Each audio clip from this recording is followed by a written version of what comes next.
What's up, Pickle Brains? Today we're going to be talking about 8 dink strategies, and we're also going to be talking about a recent YouTube video that I made and whatever else comes to our mind. So be sure to stick around. You don't want to miss these dink strategies.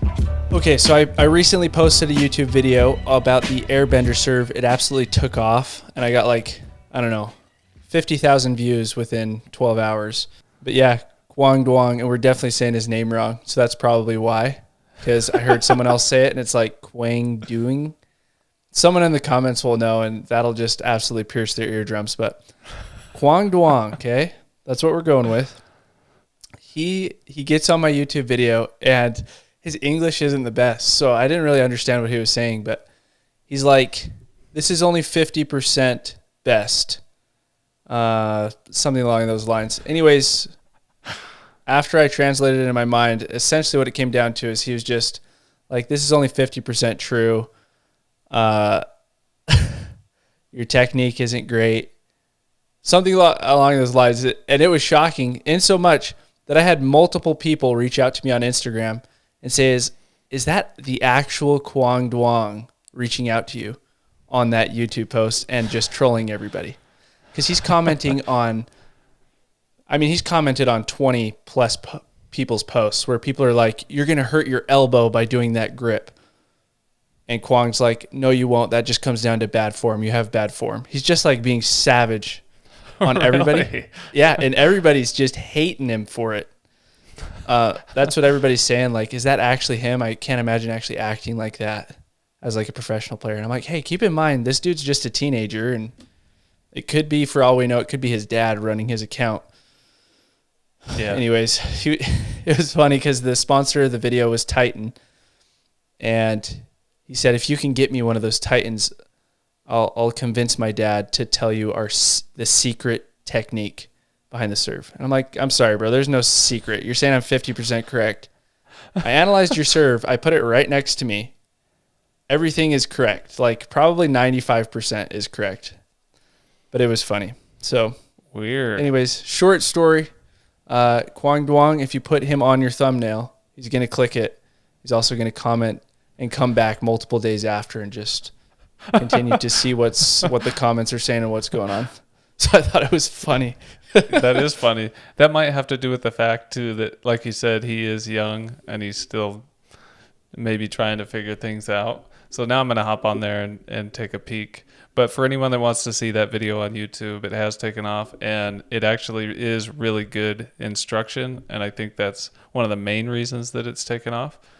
But it's the thumbnail says airbender serve, and then beneath that, do you remember what the title of the video is? Just go to Pickleball Playbook's YouTube page. It's one of the most recent videos. It's called Airbender Serve. You'll see the thumbnail. Learn the new spin serve, I think, is what it's called. But yeah, just get on Pickleball Playbook and you'll figure it out. But no hate against him. I mean, a little bit of hate against him. The dude kind of annoys me, but I just think at that age I would have done the same thing. So yeah, I feel like I still would sometimes. So that plus, like you said, maybe a language barrier. I haven't heard him interviewed before. Maybe I should have by now, but there could be a little bit of a language barrier. Yeah. Anyway, yeah, I don't hate on him either. I want to go on there and read them now. I'm interested. Anyways, dude has a secret strategy. He's not going to share it with anybody until he gets a Titan ball machine for free. So if someone wants to send him one, then he'll share his secret strategy, which will be exactly what I just posted. Or at least 95% of it. Anyways, moving on.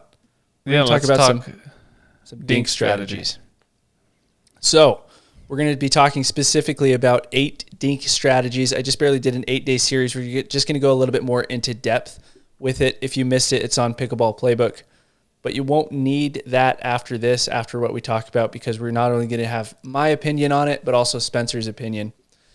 So dinking strategy number 1 is dinking to the front half of the kitchen.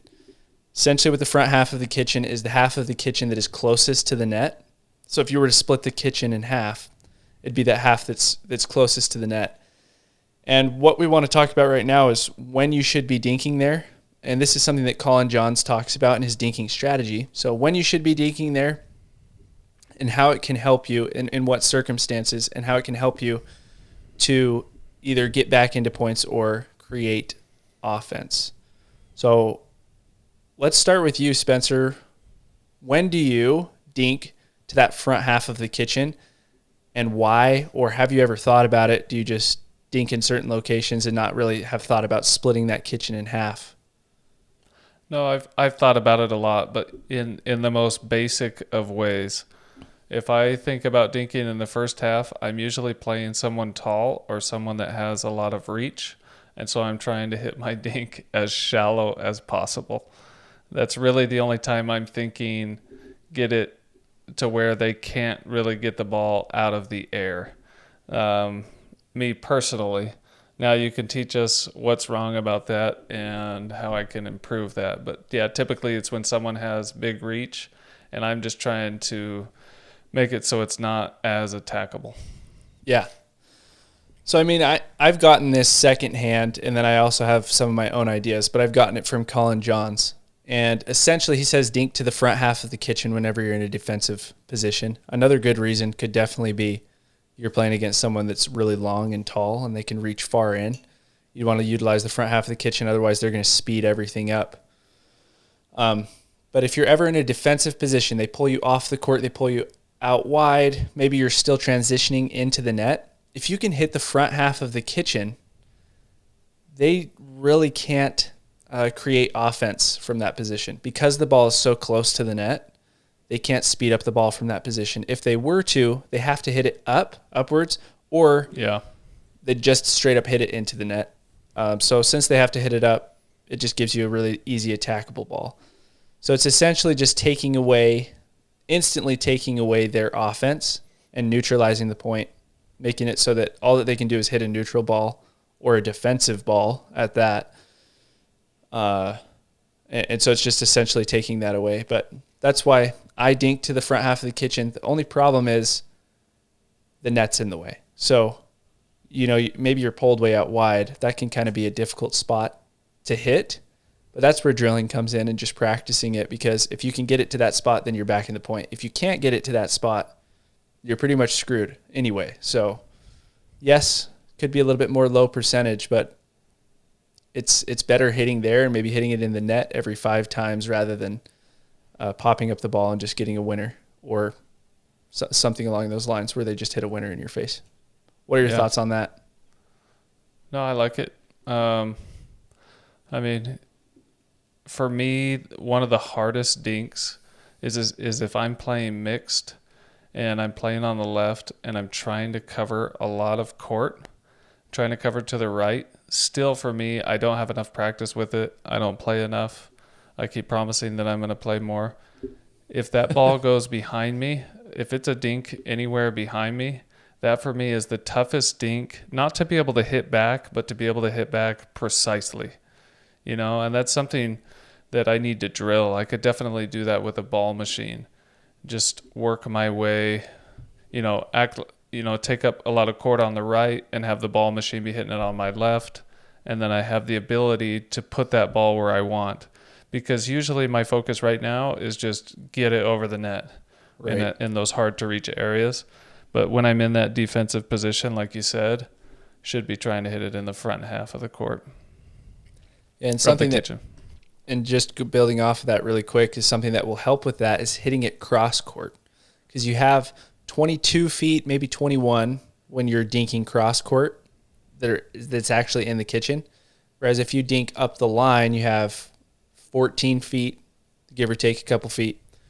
And if you dink up the middle, you have probably 15, 16 feet. So if you can get it in the front half of the kitchen, you're going to be a lot more consistent doing that if you hit it cross court than up the line or up the middle.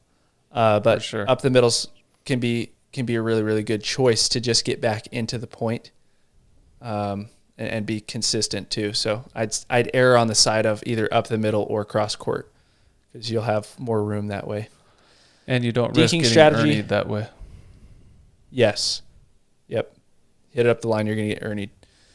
Dinking strategy number 2 is going to be utilizing the back half of the kitchen. And Spencer, when do you use the back half of the kitchen, if you've thought about it much?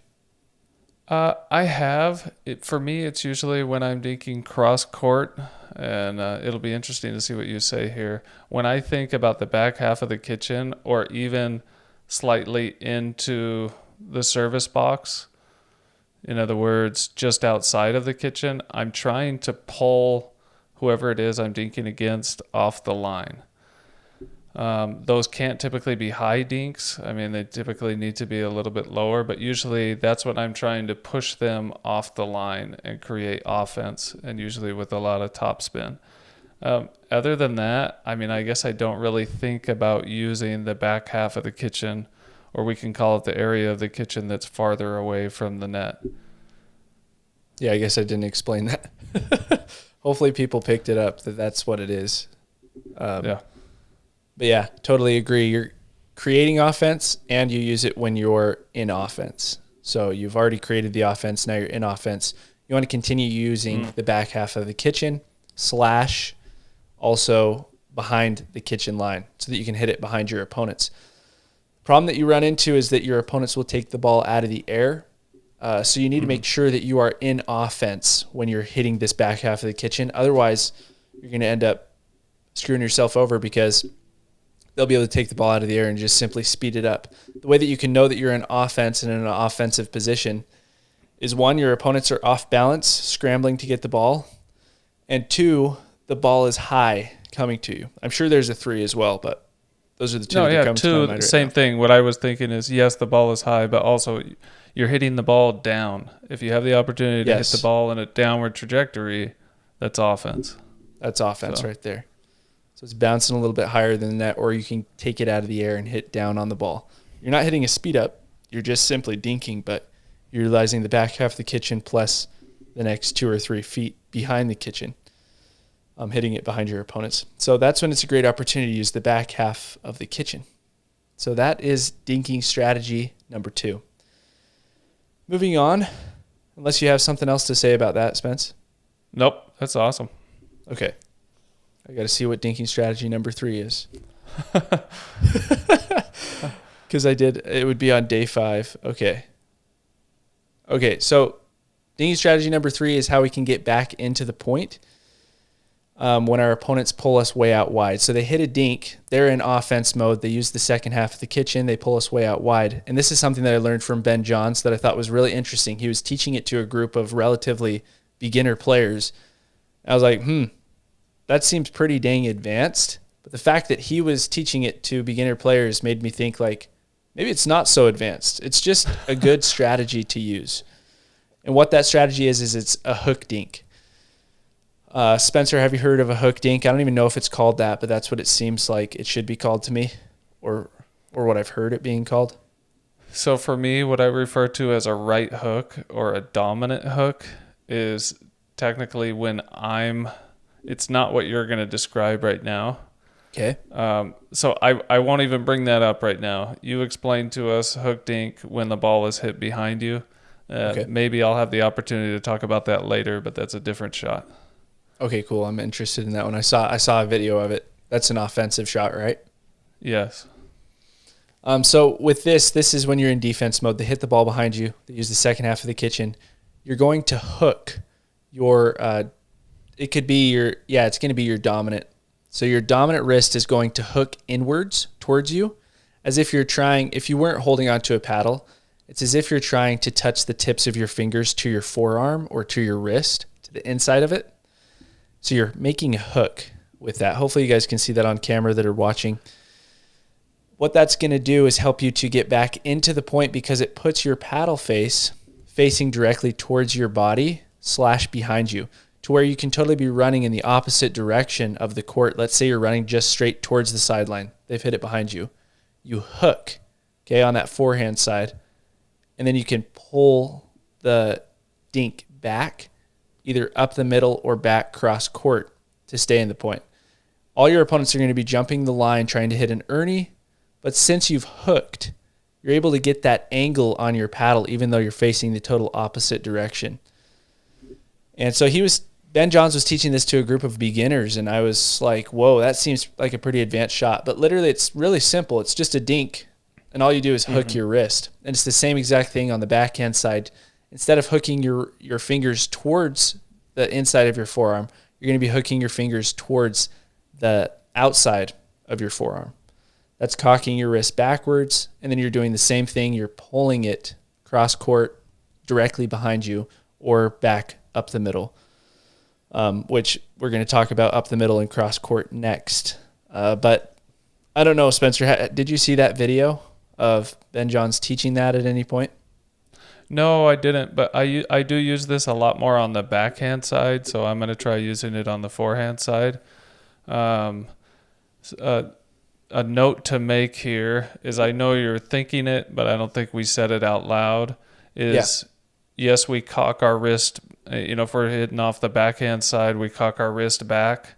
We should keep our wrist basically locked through the motion. Try not to have that extra movement there because that just causes a mishit. Same thing from the forehand side. Keep our wrist cocked forward, or like you said, fingers to forearm, keep it cocked forward through the motion. It might feel a little bit weird or a little bit, I like to call it dumb in the beginning, but you can be a lot more consistent with dumb shots in pickleball than you can when you have a floppy wrist. Pickleball is a dumb sport. Okay. So love it. Someone actually commented on my video that I just recently posted about doing a two-handed backhand dink, and it looks like I'm using wrist. So if you guys can look at this motion, if you're watching, it looks like I'm using my wrist, but my wrist, when we talk about using wrist, it's when we flop our wrist as we're hitting, okay, forwards and backwards. It's not that we're utilizing our forearm, because this is just a byproduct of my forearm going from forearm up to forearm down. So obviously my wrist looks like it's moving, but it's just a byproduct of my forearm doing what I need to do. It's that windshield wiper motion. What's bad with wrist is when it's going forwards and backwards. So just a little small note. Okay, dinking strategy number 4, I think is what we're on. Yeah. Does that sound right? Let's do 4 for this pod, and we can do 4 for the next, because there is one MLP thing I want to talk about after this one too. That's a really good idea, because this is like some really good info, I feel like, for a lot of people to take in, and that way they can go away from it and not be totally confused. Yeah, not be too much. Yeah, let's do this one.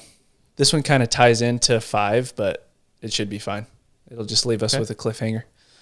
So we're going to talk about dinking strategy number 4, which is utilizing the middle of the court and when we dink to the middle. So Spencer, when do you dink to the middle? Angle.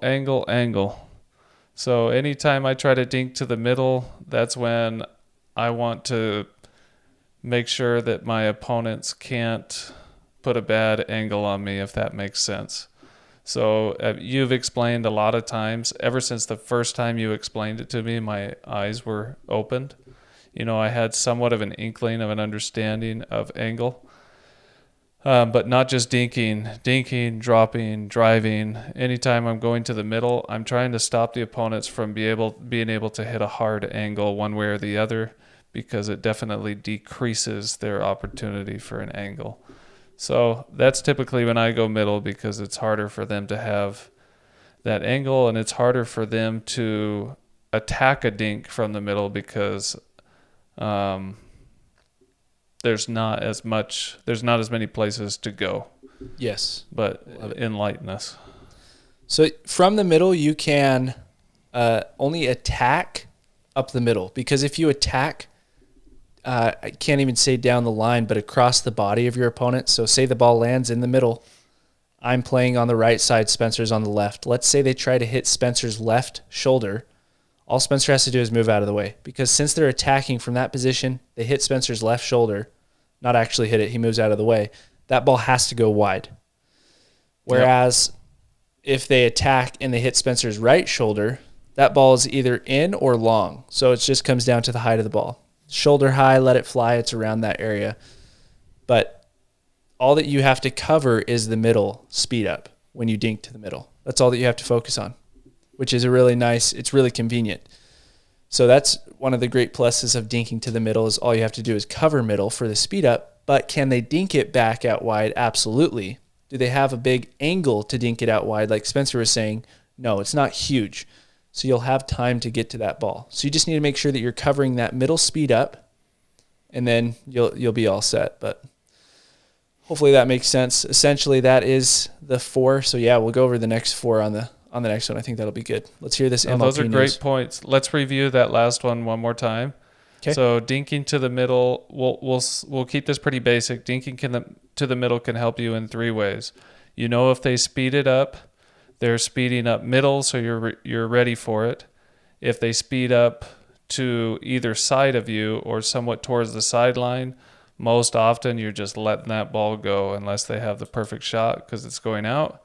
And then if they try to dink out wide, you at least have the opportunity to get to the ball, because if they try to dink too hard out wide, it'll most likely be out as well. So now those are awesome points.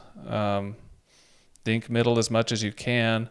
We've talked about before, not to get too into detail with this, respecting the X. Make sure you and your opponent understand who's covering that middle ball based on who's attacking from the middle. Yeah. You can go back and watch one of our other pods. This will be another cliffhanger. Maybe we'll pick up with this on the next pod. But you should automatically know who's covering that ball in the middle, so you're not clanking paddles in the middle. That's the worst feeling. But respect the X. I think that's what we titled that pod. But we will talk about it at the beginning of the next pod to clear it up. Yeah, get ready for it. Okay, there is one thing I wanted to talk about with MLP. Austin and I we've both watched a little bit. So we don't even know who won or anything like that. I just wanted to ask you, what you thought about the new scoring system. Before I ask you, I'm going to explain what the new scoring system is. So this is the first year that they're going to 25 in all of the doubles matches.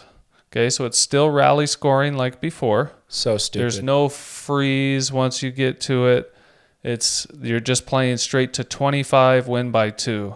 Technically, a game could go to, the ending score could be 68-66 because it could keep going if they were in that much of a battle. But anyway, the first 4 doubles matches go to 25. If there's a tie, same thing, Dream Breaker as before, which is singles and all the players play. But the Dream Breaker goes to 21. Again, no freeze. And you have to win by 2. But the funny thing about this now is you don't have to win on your serve. I think it does make the game go by a little bit faster. But what's your opinion now, on the new scoring system? I mean, I talked about this in a past podcast, how they need to start going to like 7. Is what I was thinking, because it's really those only last 7 points that you're actually going to, that you're going to enjoy watching. I fall asleep probably 4 times before they make it to 2020, which they always make it to 2020. So it's like, I've probably watched, 3 matches, but I have not watched them. I fast forward to where it's 2020 or 22-22 because every match is going to be that. And then you enjoy it. All the pressure's there. Everybody's playing their best game. But it's just holy. Like, what a horrible decision. As for not having to win on your serve, that's a terrible idea. Do not like that at all. I didn't even know that was a thing. I feel like you should have to win on your serve. I think that makes it more difficult. Let's lower the total score. 15 tops. Okay, you make it to 15. That makes it kind of enjoyable for everybody to watch. But I just thought it was boring as crap. I think that the fans there are really enjoying it just because of the atmosphere and stuff like that. But you've been to an MLP, and you said, honestly, a PPA was better than the MLP from what I remember. So I think they're going in the wrong direction by about 15 points. Let's put it to 11. Let's just maybe 7. I think that could be good. I'm sure a lot of people will comment below and think that it should be long, but it's like, why? Like, we're all ultimately going to get to 2020. So when the score is 2020, it's like all that before was just totally pointless, boring. There was no pressure there. It just automatically happened. Now we're here, and now we're ready to watch some high-pressure pickleball. So let's just make it high-pressure from the get-go. Let's do 7.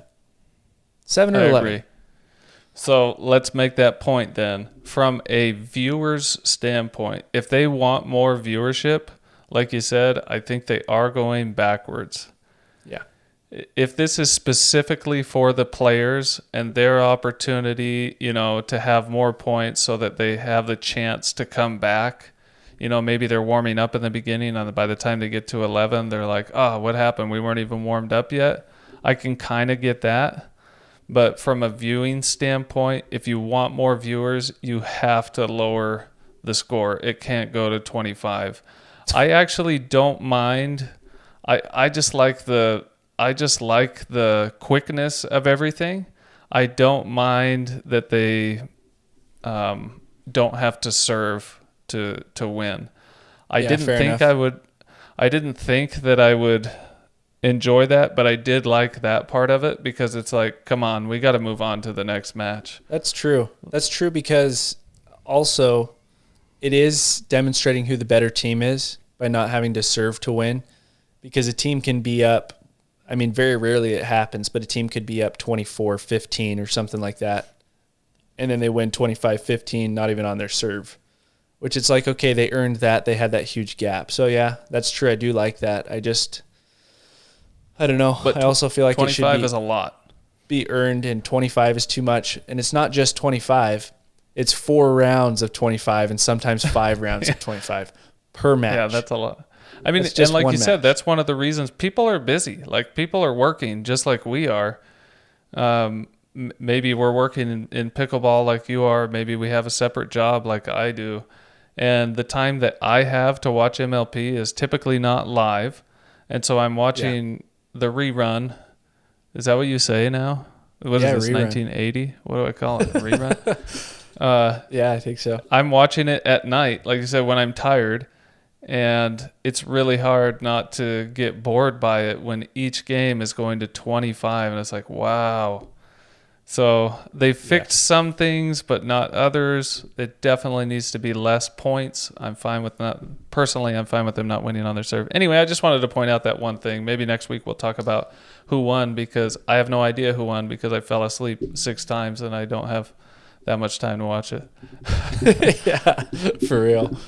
No, yeah, I'm glad that you brought it up. I wanted to talk about that too, just in watching it. I was just like, wait. I remember the very first match I watched, it was Orlando Squeeze versus the team that you said and I said would be really, really good. What was it? Etta Wright's team with Christian Alshon and Pablo Tellez. Ranchers. What is it? Yeah. The Ranchers. The Ranchers. Okay, they blew them out. I don't know if you watched that one, but I did. They beat them 4-0. Yeah, that's crazy. I did watch that one. I love to see it. I like to see Pablo taking it to Fed. Yeah, me too. And Fed I don't know what Fed's deal was. I love the guy. We've had him on the pod. Super nice guy. But when he gets into playing, like, let's just say he was just not a good sport in that match. But he really wants to win. So I wouldn't know, just because I fast-forwarded that first initial game. I think that they might have had the girls on first. I don't know. I think it was the boys first. I don't know how they're doing it. Might be different. Yeah, it was the guys first. They can choose. I don't know. They flip a coin or something. Oh, really? Okay. I fast-forwarded to literally 25-25. One last point for MLP. I just posted this tonight, so you can check on Instagram. So there's a dream breaker between Riley Newman's team and Jack Sock's team. And the last point, CJ Klinger won. And so they won the entire match. But he had no idea that he had won because he didn't know that the dream breaker was to 21. So I still have no idea why all the other games are to 25 and that one is 21. Just make them all, like you said, like 11 or 7 and, get through it. And then you could do double and triple elimination because you have so much more time and people are watching it because the game's a lot faster. But yeah, anyway. They just are throwing stuff out there. They just change the rules all the time. That's what a lot of people comment on all my videos, is how mad they are that they keep changing rules. And I'm like, every sport changes rules, but let's just hone in MLP. Let's just get it right for the viewers, okay? It's boring right now. It's boring. Nobody wants to watch the first 15 minutes of each game. Nobody. Yeah. Plus all of the first day or two of matches don't mean anything. All of those matches are like warm-up matches before you're actually placed, before you're actually seated, and then things start making sense. I don't know. Eventually, maybe they'll figure it out. I still love watching pickleball, but there's definitely some things they can fix. I'd like to prioritize my time different. But anyway, we hope all you guys have an awesome week. Thanks for checking in with us, and we'll see you next week to talk about 4 more dink strategies and maybe something else that we're mad about at MLP. Heck yeah. Let's do it. See you guys on the next one. Peace. Later.